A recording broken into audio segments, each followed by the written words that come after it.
জামালপুর সদর উপজেলার ঘোড়াধাপ ইউনিয়নের বন্ধ চিতলিয়া গ্রামের সন্ত্রাসী মামুনুর রশিদ ও আবিদ হোসেন গংদের নেতৃত্বে হামলা ভাঙচুর ও মারধরের অভিযোগ উঠেছে।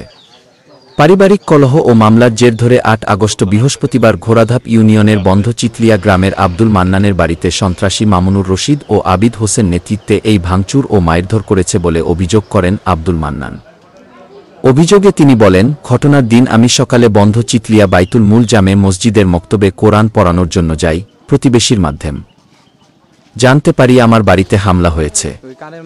এ সময় বাড়ি এসে জানতে পারি ১ মামুনুর রশিদ, ২ আবিদ হোসেন, ৩ ময়মনসিংহ জেলার চেচুয়া মুক্তাগাছা এলাকার আতাউর রহমানের পুত্র সাইদ, ৪ একই এলাকার কালুকাসাইয়ের পুত্র বাকি বিল্লাহ সহ আরও অজ্ঞাতনামা জন সহ আমার বাড়িতে সন্ত্রাসী কায়দায় হামলা করে ঘরে থাকা TV, fridge, showcase, table chair, fan, আলনা, দরজা জানালা ভাঙচুর করে আমার স্ত্রী, পুত্র বেধড়ক মারধর করা হয়।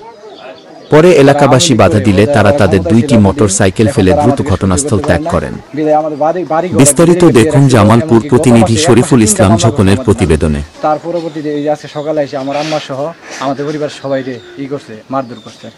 আজকে এই যে মনে করি ১০-১২ বছর ধরে অত্যাচার করতে করতে এই যে মামলার উপরে মামলা, মামলার উপরে মামলা, আমি যে মামলা দিছে না তো এগুলো তো একটা মামলা হইতেছে।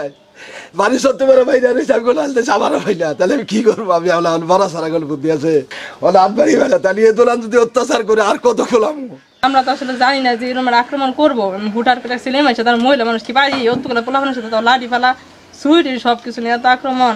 আমাদের এলাকায় এই যে দীর্ঘদিন যাবৎ একটা সমস্যা আওয়ামী লীগ বিএনপি নিয়ে, এই আব্দুল মান্নানের উপর ওই গেদামে মামুনুর রশিদ তার ছেলে কিছু গুন্ডামন্ডল নিয়ে বিএনপি করে বিদায়ী অতর্কিত হামলা করছে। তার মধ্যে আমরা সংবাদ পেয়ে পাড়ার লোক সবাই ছোড়াছড়ি করে আসি, ছেলেরা মোটরসাইকেল রেখে চলে যায়। তো এরা তো মেলা দিন আগে ৩টা মামলা দিছে এই বিএনপি করে কারণে। এই মামলাই তো চতুর্দিকে বেড়ে রাখছে, কোন দিকে যাবার দেয় না।